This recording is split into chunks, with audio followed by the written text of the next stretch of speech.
마쿨리라고도 알려진 막걸리는 북한의 술이다. 이 음료는 쌀로 만들어지며 우유빛깔을 띠고 달콤한 맛이 납니다. 쌀과 물을 섞어 발효시킨 술로 알코올 도수는 6.57% 정도이다. 이런 근본 없는 것도 음식이랍시고 만들었어. 전통시장에서 빈대떡 장사하는 한국 남자 따라 한국 간 프랑스 딸. 딸 찾으러 몰래 한국인 사위 장사한다던 전통시장 가서 기겁한 이유. 저는 프랑스에서 레스토랑을 운영하고 있는 유그라고 합니다. 저는 이탈리아 출신의 아내와 함께 일을 하고 있는데요. 저는 프랑스 요리와 와인을 중심으로 관리하고 있고 아내는 저와 같은 공동셰프로서 피자 같은 이탈리아 음식을 담당하고 있죠. 저희 레스토랑의 이런 특이한 구조 덕분에 프랑스 손님들뿐만 아니라 이탈리아 손님들까지 고향에서 먹던 맛이라며 매우 흡족해하곤 합니다. 사실 저희 부부는 서로 동료이자 경쟁자이기도 한데요. 물론 저는 아내를 무척이나 사랑하지만 프랑스 음식이 이탈리아 음식에 뒤진다는 말이 나오는 것은 정말 죽기보다 싫었기 때문에 무슨 상황이 닥치더라도 꼼수를 쓰지 않고 늘 진지하게 요리했죠. 와인을 가져올 때도 늘 품종과 숙성도 등을 까다롭게 살펴서 가져오고 말이에요. 그리고 그건 아내도 마찬가지였죠. 아내는 피자를 만들 때 반드시 손으로 반죽하고 가공치즈를 쓰지 않는 등 정성스레 피자를 만들었습니다. 이렇듯 저희가 요리 하나하나에 너무 많은 신경을 쓰니 당연히 수익적인 부분에서는 굉장히 불리했습니다. 요리를 만드는 시간 자체가 너무 오래 걸리니 한꺼번에 많은 손님을 받을 수도 없었고 가끔 요리가 늦게 나오면 화를 내는 손님도 있었거든요. 그럴 때마다 동네 요리사들은 저희를 비웃었습니다. 요즘의 요식업은 정성 가지고 하는 게 아니야. 좋은 입지와 그럴듯한 인테리어가 요식업의 전부지. 왜 20년 전에나 통할 법한 헛수고를 하는 거야? 하지만 요리에 진심이었던 저와 아내는 언젠가는 사람들이 저희의 진심을 알아줄 거라 믿어 의심치 않았고 결국 저희의 레스토랑은 다른 식당들이 경제 위기로 줄 폐업할 때도 끝까지 살아남았습니다. 그렇게 저희는 점점 실력 있는 레스토랑으로 유명해지기 시작했고 행복은 영원할 것만 같았습니다. 하지만 딸 마야가 갑작스럽게 자신이 결혼할 사람이라며 데려온 남자를 본 이후 모든 불행이 시작되었죠. 일단 그는 프랑스인도 이탈리아인도 아닌 희연이라는 이름을 가진 한국인이었고 한국에서 식당을 운영 중인데 자신의 요리를 서양 음식과 퓨전시키는 새로운 도전을 하고자 프랑스로 요리를 배우러 왔다고 하더군요. 그러다 요리학교에서 친해진 것을 계기로 마야와 진지한 관계로 발전했다고 했죠. 저희 부부는 엄청난 충격을 받았습니다. 자국의 음식을 다른 나라 음식과 섞어서 만들 생각을 하다니 이 한국인은 요리사로서 최소한의 자존심도 없는 듯 보였죠. 그리고 그가 만든다는 음식도 마음에 안 들었는데 그는 한국에서 파전과 부침개, 빈대떡 등 전류와 막걸리를 판매하는 전통식당을 운영 중에 있다고 했거든요. 대충 찾아보니 그저 밀가루를 덕지덕지 발라놓으면 전이 되고 이건 그냥 만들다 만 피자 같다는 느낌이 들었습니다. 또한 막걸리는 와인과는 달리 숙성시간도 무척이나 짧고 저렴해서 그냥 보급형 와인 같은 느낌이 들었죠.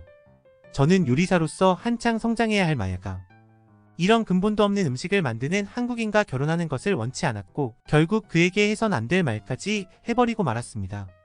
미안하지만 나는 자네가 요리사로 불리는 게 맞을지조차 잘 모르겠군. 자네가 만드는 음식은 요리라고 하기도 민망해 보이고 자네의 요리 철학도 엉망이야. 한국 요리사들은 다 그런 건가?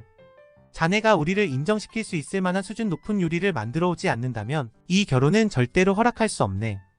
그러자 희연은 제 무례한 말을 듣고 충격적인 행동을 시작했는데요. 바로 맹렬히 화를 낼 만한 상황임에도 그저 침착하게 근처의 아시아마트에 다녀오겠다고 했거든요. 그리고 곧 밀가루처럼 보이는 가루와 음식 재료 이것저것을 사왔습니다. 그리고 요리를 만들기 시작했죠. 하지만 밀가루만 덕지덕지 바르고 튀기기만 한 수준 낮은 음식은 맛볼 가치도 없어 보였기에 저는 그에게 요리를 끝까지 만들 기회조차 주지 않고 그를 쫓아내 버렸습니다. 그러자 마야는 제가 너무 무례하다며 울고불고 난리를 치기 시작했고 이내 희연과 함께 집에서 나가버렸죠. 저는 이게 전부 마야를 위한 일이라고 생각했고 아직 용돈을 받아서 쓰는 마야는 돈이 다 떨어지면 집으로 돌아올 거라고 확신했기에 그녀에게 연락조차 안 했습니다. 하지만 그렇게 하루 이틀 그리고 일주일이 지나도록 딸에겐 어떠한 연락도 안 오더군요. 저는 슬슬 걱정이 돼서 마야에게 연락을 해봤는데요. 그녀는 이제 요리는 배울 만큼 배웠으니 희연과 함께 한국으로 떠나 자신이 원하는 요리를 만들기로 했다며 자신을 찾지 말라는 충격적인 말을 하는 거 아니겠어요. 마음 약한 아내는 정말 하루에도 수차례씩이나 마야에게 연락을 취해봤으나 마야는 확고했습니다. 자신이 가장 소중히 여기는 사람의 자존심을 무참히 짓밟고 사람 취급도 안 하는 저희에게 크나큰 실망을 했다면서 말이죠. 그리고 얼마 안가 마야는 저희와의 모든 연락을 끊어버렸습니다. 마야가 없어진 저희는 점점 메말라가기 시작했습니다. 레스토랑에도 통신경을 쓰지 못했고 저는 식재료나 와인도 대충 가져오기 시작했죠. 그리고 아내의 피자에서도 더 이상 장인 정신이 느껴지지 않았습니다. 저희 부부는 마치 프랑스와 이탈리아 음식 중 어느 나라 음식이 더 형편없는가를 겨루고 있는 듯한 느낌마저 들었죠. 당연히 저희 레스토랑의 인기는 점점 시들어갔고 그렇게 2년이 지난 후 저희는 레스토랑을 그만두기로 마음먹었습니다. 그때 마침 전화 한 통이 걸려오더군요. 아버님, 2년 전에 인정받을 만한 음식을 만들어 오면 그때 다시 오라고 말씀하셨죠? 지금이 바로 그때인 것 같네요.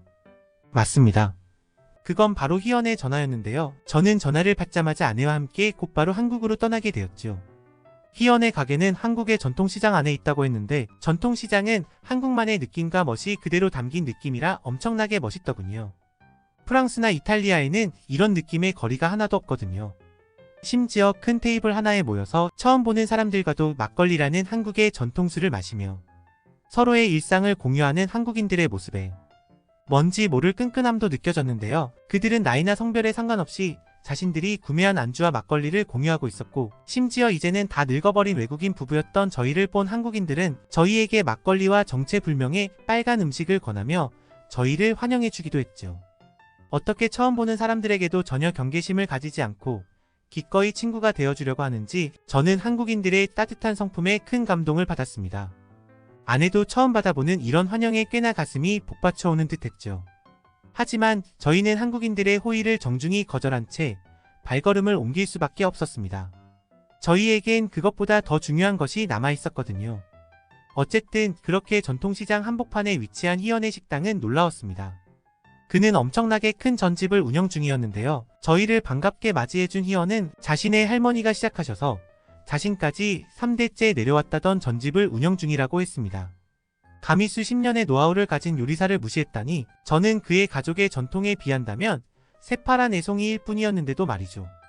어쨌든 희연은 할머니와 부모님이 힘들게 개발한 레시피 하나로 날로 먹지 않고 계속 발전하기 위해 프랑스로 왔던 거라고 말하며 저희를 자리로 안내했는데요. 솔직히 저희 부부는 장인 정신으로 음식을 만들긴 하지만 레시피 자체는 하나로 계속 우려먹은 게 맞았기 때문에 희연의 열정적인 태도에 뭔가 부끄러운 감정이 들었습니다. 어쨌든 희연은 자신의 가게 대표 메뉴라는 모둠전과 막걸리를 내왔는데요. 저희는 그가 만든 음식을 먹자마자 곧바로 경악을 금치 못하고 말았습니다. 왜냐하면 당연히 그저 허접한 토핑에 밀가루만 얹었을 뿐인 보급형 피자일 거라고 생각했던 저는 밀가루의 맛이 전혀 느껴지지 않았거든요.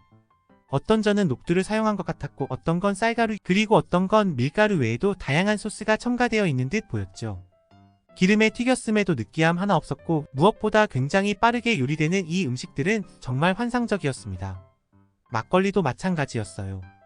와인에 비해 숙성기간은 짧지만 맛은 와인 못지않게 깊었거든요.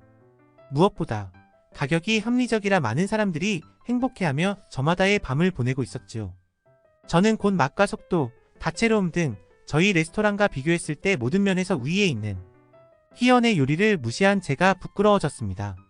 솔직히 제가 손님이라도 제 레스토랑보다 희연의 식당이 더 만족스러울 것 같았거든요. 어쨌든 그렇게 수준 높은 한국 요리를 마무리해 갈 때쯤 저희는 새로운 요리를 가지고 나타난 여성을 보고 충격을 받고 말았는데요. 그건 바로 2년 전에 사라졌던 마야였고 그녀는 임신을 했는지 배까지 나와 있었습니다.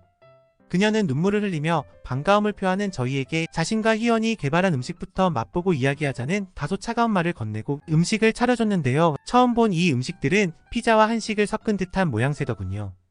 마야는 이건 김치전 피자고 이건 김치피자 탕수육, 이건 감자채 피자 전이라며 메뉴를 하나하나 설명해줬는데요. 솔직히 전혀 그럴듯해 보이지 않는 비주얼에 걱정도 됐지만 실제로 먹어본 음식들은 전부 훌륭했습니다.